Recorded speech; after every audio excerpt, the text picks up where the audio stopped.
Hi dear students, today's lesson 12 is a continuation and the second part of the topic successful negotiation, which was held on previous lesson. So, the basic issues are illustrated in order to summarize business negotiation successfully. So the final stages are illustrated here. They are: the stages deal with the process of telling up, and main points are illustrated in dialogues, especially in short dialogue, with the brief part focused on listening track, with specific feature, a specific purpose to implement a real atmosphere to comprehend language. The final stage focuses on overcoming obstacles by identifying stumbling blocks and exploring alternatives, and have to close the deal by summarizing details, tying up loose ends, and reinforcing the relationship. Home task with language review and dialogue jumble task is your homework. Let's go on to the main part of the lesson.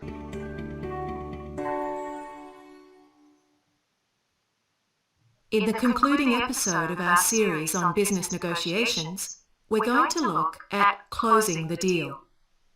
Success. The hard work of negotiation has paid off. You've reached agreement. Now it's time to close the deal. In this episode, we'll study skills and language for the final stage of the discussion. In particular, we'll focus on summarizing details, tying up loose ends, reinforcing the relationship, and adopting a positive style.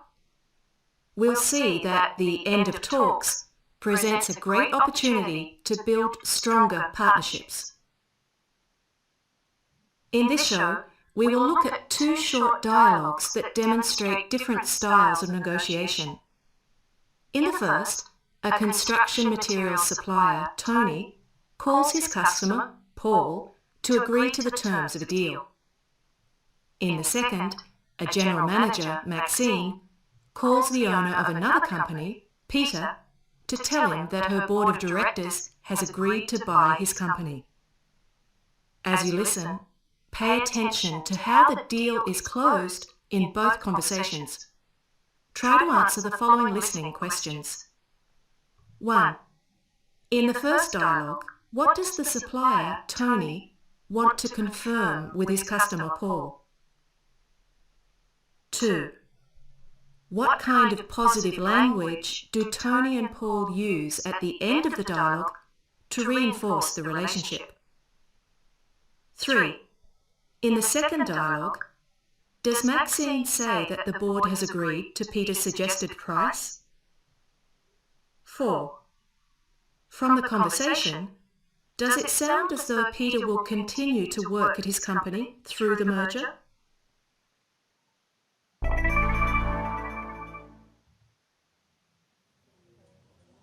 Good news. Great. Head office has agreed to a 10% discount under the conditions we discussed. Letter of intent, prompt payment. That's correct. Though we just want to confirm that the second order is going to be around the same size as the first. Or if anything, bigger. Great. I'll have the paperwork sent over later today. Okay. Yes, and we'll want to see some samples. Of course. Looking forward to working with you. And please do drop us a line if anything else comes up. Will do.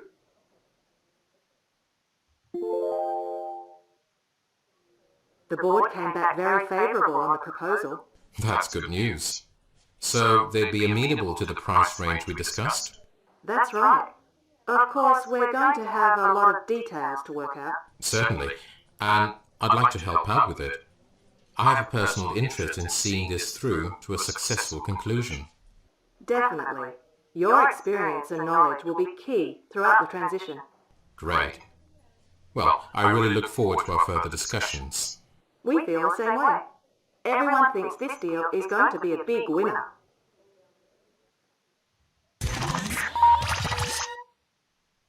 It sounds like both deals are going to go through. That is, they're going to be completed successfully. Let's examine the language the participants use to conclude their agreements. How does a dialogue between Peter and Maxine begin? The board came back very favourable on the proposal. Maxine calls Peter to tell him about her board of directors' decision. She says the board came back or returned from discussions very favourably on, that is, in favour of, the proposal to buy Peter's company. When we close a deal, the first thing we need to do is to announce the good news that we can agree to the other party's terms. What are some other ways to do this? It's a deal. It's settled then. Good news, we can accept this offer. I think this is fair to both sides. Let's shake hands on it. Good. I think we have an agreement. After Maxine announces that a deal can be made, Peter summarises the most important information to make sure he and Maxine have understood each other clearly. That's good news. So they'd be amenable to the price range we discussed? That's right. So tells us that Peter is about to start a summary. Amenable to means able to agree to. Peter is asking if the board was able to agree to the price range or approximate figure that he suggested. Now let's take a look at the first dialogue for a moment. How does Paul, the customer, summarise Tony's terms? It's even simpler there. Listen again. Head office has agreed to a 10% discount under the conditions we discussed. Letter of intent, prompt payment. That's correct. Tony says his head office has agreed to a 10% discount under the conditions we discussed.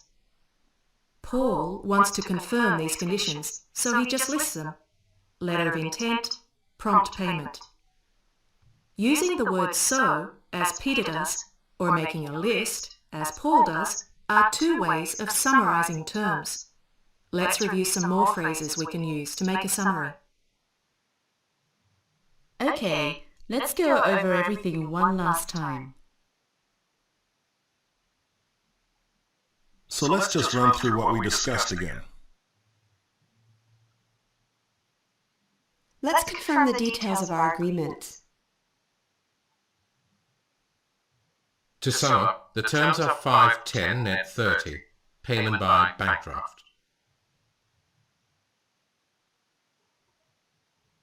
I'd just like to make sure that we're all on the same page.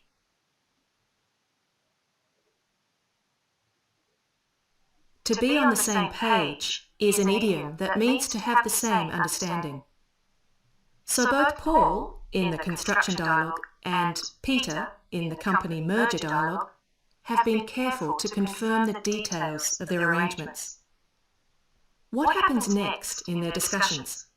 Let's listen again to Peter and Maxine. That's right. Of course, we're going to have a lot of details to work out.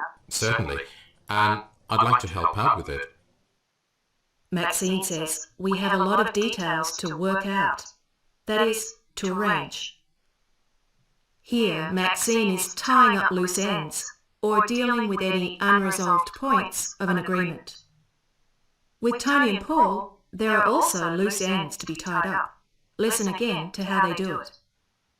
Though we just want to confirm that the second order is going to be around the same size as the first. Or if anything, bigger. Great. I'll have the paperwork sent over later today. Okay. Yes, and we'll want to see some samples. Of course. Paul and Tony have a few points to resolve.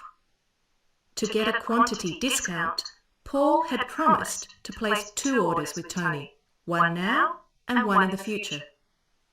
Tony wants to confirm that the quantity of the second order will be as large as the first.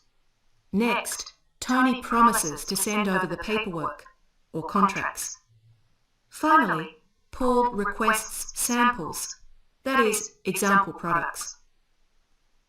Let's now review some further expressions we can use to tie up loose ends at the end of a negotiation. We just want to confirm that we have agreed on delivery. There are just a couple of loose ends to tie up. There are just a few details to mop up.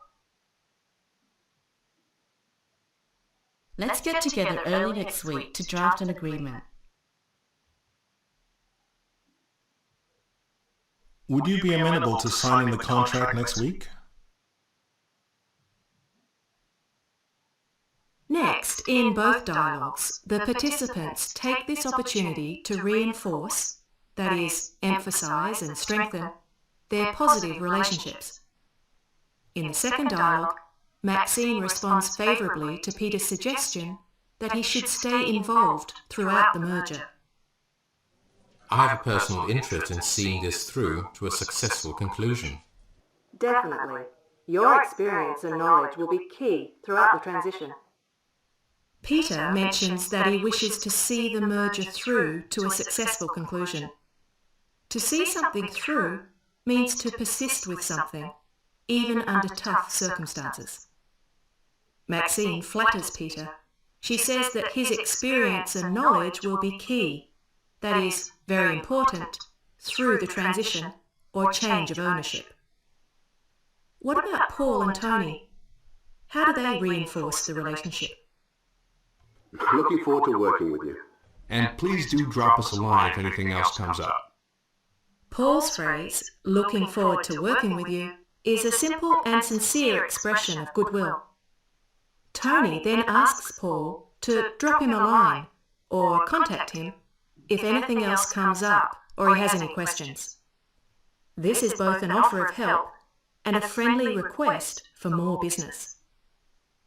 Obviously, reinforcing the relationship is an absolutely critical part of closing the deal. Reaching agreement is a great opportunity to build stronger rapport or connections with our partners. Before we move on, let's listen to some more useful phrases that we can use for this purpose. Looking forward to working with you.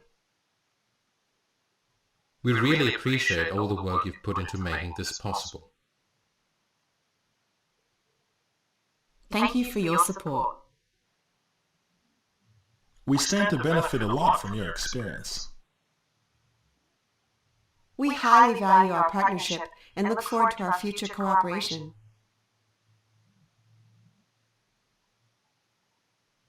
Finally, how did the dialogues finish off? In both conversations, the participants finish their discussions promptly. In other words, as soon as they make the agreement, they get out. At the end of a negotiation, it's usually not a good idea to dwell on or mention negatives, and not a good idea to pick up earlier discussions unnecessarily. As the old saying goes, if it isn't broken, don't fix it. In the construction dialogue, Paul simply responds to Tony's request to drop him a line with, "Will do." This warm reply ends the conversation on a good note.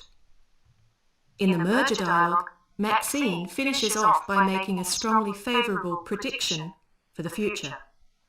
Great. Well, I really look forward to our further discussions. We feel the same way. Everyone thinks this deal is going to be a big winner.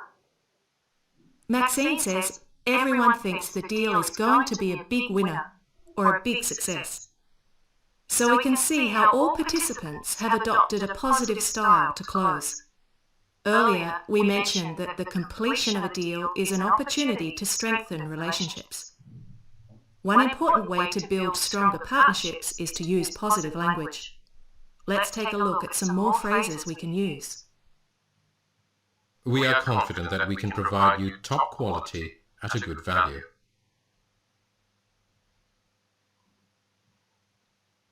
This is the beginning of great things. We are going to work hard to make this project a success. We look forward to working with you.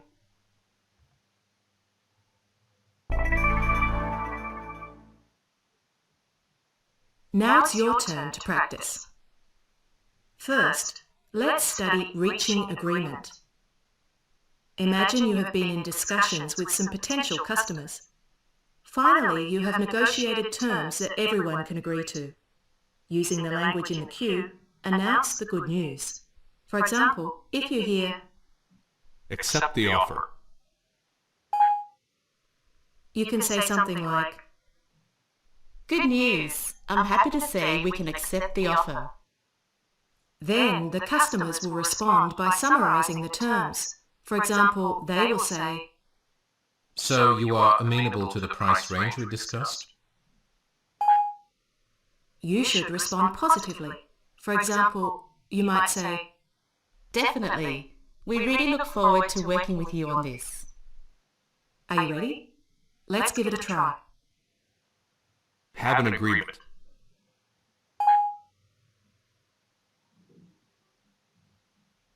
That's good to hear.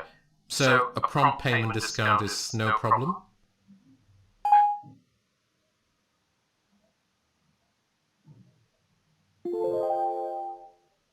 Fair to both sides.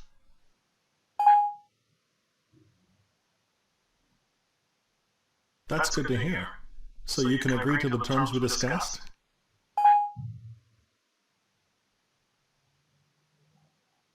Now let's listen to some example answers. Of course, there are many possible correct responses. Have an agreement. Great. I think we have an agreement. That's good to hear. So a prompt payment discount is no problem? That's right, and we are confident that we can provide you top quality and at a good value.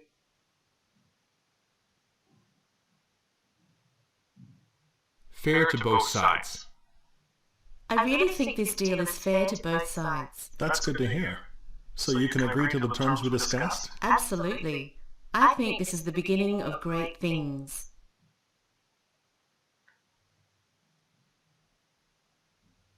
Okay, now let's practice useful collocations. You'll hear a series of sentences with a word blanked out or replaced with a beep. Repeat the whole sentence, but say the missing word. For example, if you hear, So let's just run what we discussed again. you will say, So let's just run through what we discussed again. we'll play an example answer after each exercise. Are you ready? Let's begin. I think he's on the same about this as we are.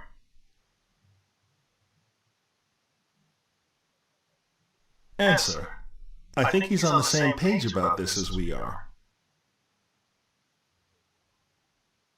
There's just a few loose to tie up. Answer. There's just a few loose ends to tie up. We won't give up until we... the deal through a successful conclusion.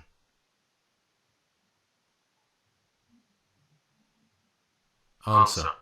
We won't give up until we see the deal through to a successful conclusion. It sounds like a good plan, but we have a lot of details to out.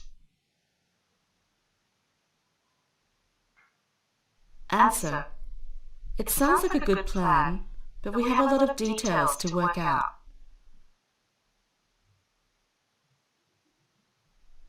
I'm pretty sure he would be to your price range.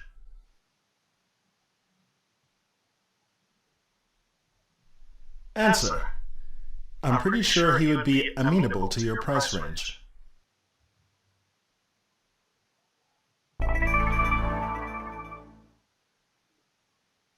That's all for this episode on closing the deal. We've seen that reaching agreement presents an opportunity to build stronger partnerships, and we've studied summarizing terms, tying up loose ends, reinforcing the relationship, and adopting a positive style. Thanks for listening. See you next time. BEP. So, dear student, it's time to practice and time for giving homework on task. This vocabulary mainly and major used in our lesson. The task is to observe, to learn by heart, and to implement this word in your speech. The words are illustrated here with explanation. Afterwards, you can do home task 1 as a language review. As a previous lesson, this lesson also concentrated on get filling the blanks in the sentence below, so you need to fill the gap. And second home task also used dialect, a little bit different from the first one. Here you can finish this dialect by expression functions. To reach agreement, summarizing, tying up loose ends, reinforcing the relationship, or adopting positive styles. Overall, answers are given here. At the end, you can compare your answer with the task. It is language review part. So, thank you for your attention. See you.